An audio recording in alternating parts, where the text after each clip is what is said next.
혹시 요즘 자다가 갑자기 다리에 쥐가 나서 벌떡 일어나신 적 있으신가요? 종아리가 뻣뻣하게 굽고 발끝이 당겨지면서 한밤중에 고통스러운 시간을 보내고 계시진 않나요?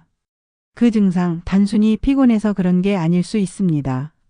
그냥 나이 들어서 그런 거 아니야? 운동을 좀 덜 해서 그런가 보다. 이렇게 넘기기엔 몸이 보내는 신호가 너무 명확합니다.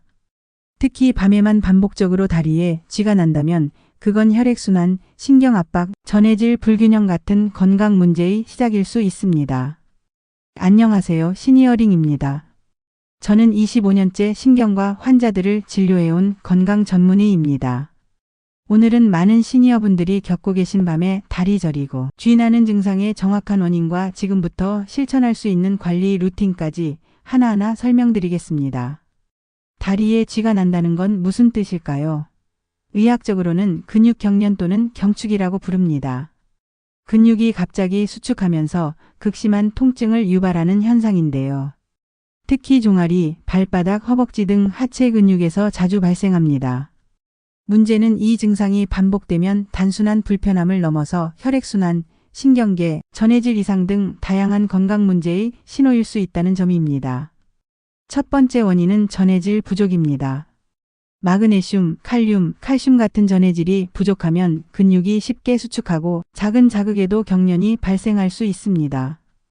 특히 식사량이 줄거나 이뇨제나 혈압약을 복용 중인 분들은 전해질 불균형이 더 쉽게 나타납니다. 밤마다 쥐가 난다면 마그네슘 보충을 꼭 고려해 보셔야 합니다. 바나나, 두유, 아보카도, 견과류 등으로도 보충 가능합니다. 두 번째는 혈액순환 장애입니다. 동맥경화, 하지정맥류, 당뇨병성 신경병증이 있는 분들은 다리로 가는 혈류가 원활하지 않아 산소와 영양 공급이 부족해지고 근육이 경직되기 쉽습니다. 특히 한쪽 다리만 반복적으로 쥐가 나거나 걷다가 다리가 저리고 당기는 느낌이 든다면 혈관 검사를 꼭 받아보셔야 합니다. 세 번째는 허리 디스크 또는 척추관 협착증입니다. 허리에서 다리로 이어지는 신경이 눌리면 종아리나 발에 쥐가 나는 증상이 자주 발생합니다. 특히 오래 걷지 못하고 다리가 저리거나 엉덩이부터 종아리까지 당기는 느낌이 있다면 척추 질환을 의심해 봐야 합니다. 이 경우 단순한 마사지나 찜질로는 해결되지 않으며 신경 차단 주사나 시술이 필요한 경우도 있습니다. 네 번째는 수분 부족과 과도한 운동입니다. 운동을 많이 하거나 땀을 많이 흘린 날 수분과 전해질이 함께 빠져나가면서 근육이 쉽게 경련을 일으킬 수 있습니다. 특히 등산, 장시간 걷기, 무리한 스트레칭 후 밤에 쥐가 나는 경우가 많습니다. 이럴 땐 수분 보충과 휴식이 가장 중요합니다. 운동 후 스포츠 음료나 전해질 보충이 중요하다는 점 잊지 마세요. 다섯 번째는 잘못된 수면 자세와 체형 불균형입니다. 다리를 꼬고 앉는 습관, 무릎을 꿇고 앉는 자세, 높은 베개나 쿠션을 다리 아래에 두고 자는 습관 등은 근육과 신경을 압박해 쥐를 유발할 수 있습니다. 특히 한쪽 다리만 자주 쥐가 난다면 자세나 체형의 불균형을 점검해 보셔야 합니다.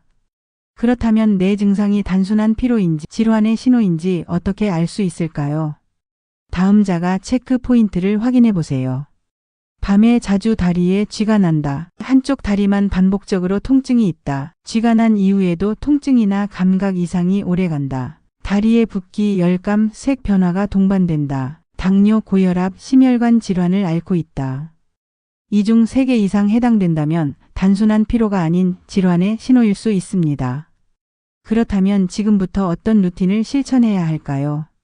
지금부터 말씀드리는 5가지 루틴을 꾸준히 실천해 보세요. 첫째, 자기 전 종아리 스트레칭입니다. 앉은 자세에서 발끝을 몸쪽으로 당기고 종아리를 부드럽게 마사지해 주세요. 근육의 긴장을 풀어주고 경련을 예방할 수 있습니다. 발목 엉그리기, 종아리 두드리기도 함께 해주시면 좋습니다. 둘째, 수분과 전해질 보충입니다.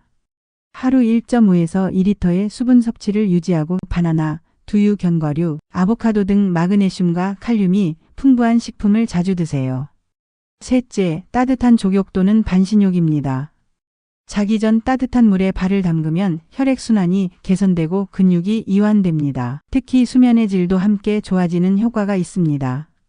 소금이나 생강을 넣은 족욕도 도움됩니다. 넷째, 자세 교정과 체형 관리입니다. 다리 꼬는 습관을 줄이고 무릎 아래에 낮은 쿠션을 받쳐 자는 것도 도움이 됩니다. 장시간 같은 자세로 앉아 있지 않도록 주의하세요. 의자에 앉을 땐 엉덩이 밑에 얇은 쿠션을 넣어보세요. 다섯째, 필요시 마그네슘 보충제 복용입니다. 의사와 상담 후 마그네슘 보충제를 복용하는 것도 야간 경련 예방에 효과적일 수 있습니다. 다만 당뇨, 고혈압, 신장 질환이 있다면 반드시 전문가와 상담이 필요합니다. 다리에 쥐가 나는 건 단순한 통증이 아닙니다.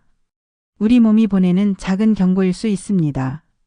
그 신호를 무시하지 말고 지금부터 생활 습관을 하나씩 점검해 보세요. 밤마다 찾아오는 다리 경련, 그 고통을 줄이는 건 생각보다 간단할 수 있습니다. 스트레칭, 수분 자세, 이 세 가지만 바꿔도 삶의 질이 달라집니다. 그리고 무엇보다 중요한 건 내 몸을 이해하려는 태도입니다. 불편함을 참고 넘기는 게 아니라 왜 그런지, 어떻게 바꿀 수 있을지 조금만 관심을 가지면 몸은 분명히 반응해 줍니다. 지금부터가 진짜 시작입니다. 시니어링은 언제나 여러분의 건강한 삶을 응원합니다.